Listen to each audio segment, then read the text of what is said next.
What if I told you Earth doesn't have just one moon, but two? Sounds impossible, right?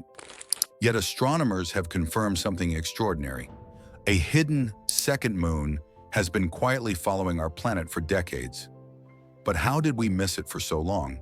And what exactly is this mysterious visitor drifting through space beside us?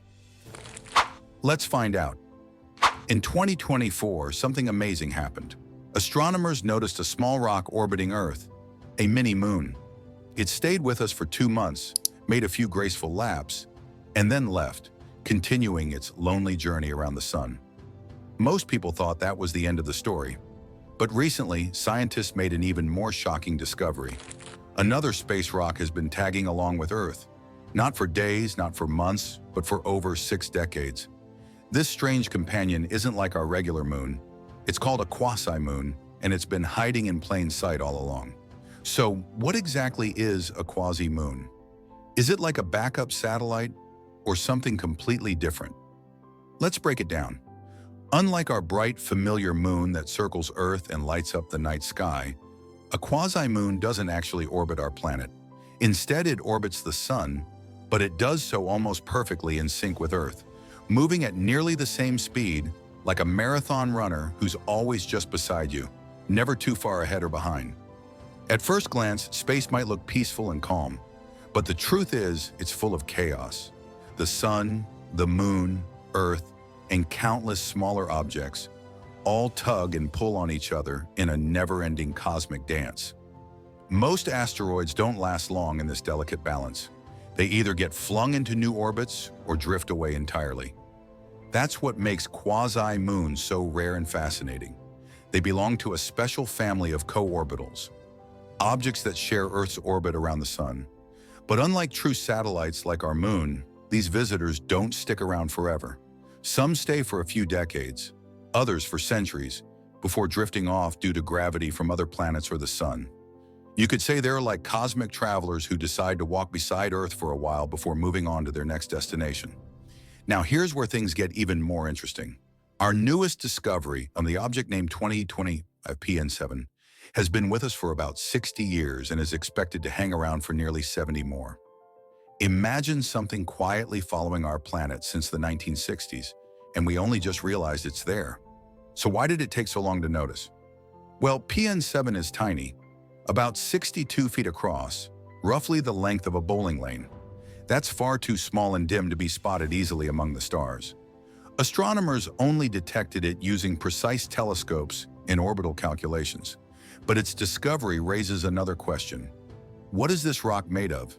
Is it just another asteroid, or could it be a piece of the moon itself? We don't know yet, but some past quasi-moons have given scientists clues. For example, a quasi-moon called Kamo'aliwa reflects light in almost the same way as lunar rocks brought back from the Apollo missions. That suggests it could actually be a chunk of the moon that was knocked loose long ago. Another object, 2024 PT5, showed signs of lunar basalt, a rock type found on the moon, meaning it too might be a tiny piece of our celestial neighbor. It's mind-blowing to think that some of these mysterious companions could actually be fragments of our own moon, still keeping pace with us through the vastness of space. But let's understand how this balancing act works. How can a rock orbit the sun yet stay near Earth for decades? It's all thanks to something called orbital resonance, or more simply, a cosmic illusion. When we watch these quasi-moons from Earth, it looks as though they're looping lazily around us, drawing little doodles in the sky. But in reality, both Earth and the quasi-moon are orbiting the sun together. The rock makes one full lap around the sun for every lap Earth makes. From our point of view, that synchronized motion makes it appear as if it's circling us. This illusion keeps them nearby, but not too close. And that leads to another big question. If they're so close, why doesn't Earth's gravity pull them in? Here's why. Even though they're called near-Earth objects, quasi-moons are millions of miles away, much farther than our real moon, which sits about 239,000 miles from Earth. Earth's gravity dominates an area called the Hill sphere, which stretches about 1 million miles out. Anything inside that bubble can become a true satellite, like our moon or the temporary mini-moon from 2024. But once something moves beyond that range, the sun's gravity takes over. That's exactly what happened to that 2024 mini-moon. It dipped into our gravity bubble for a short time, became a temporary satellite, and then slipped back out, resuming its orbit around the sun. Meanwhile, other types of co-orbitals play their own fascinating roles. For example, some follow a horseshoe orbit. From Earth's perspective, they seem to swing ahead of us, slow down, drift behind, and then catch up again, creating a giant horseshoe pattern when plotted over time. Imagine driving on a highway and seeing another car that keeps changing lanes, pulling ahead then falling behind, yet always staying nearby. That's what these horseshoe orbiters do. Silent, patient, looping endlessly. Then there are Trojan asteroids, perhaps the most mysterious of all. These don't travel beside Earth, but instead occupy two special zones called Lagrange points, located about 60 degrees ahead of and behind our planet. In these regions, the gravitational forces of the Sun and Earth balance perfectly, allowing the objects to remain stable for millions of years. Think of it like riding a bike. You've got one friend cycling far ahead and another far behind, both keeping your same speed. That's how Earth's Trojans move, distant companions sharing our cosmic route.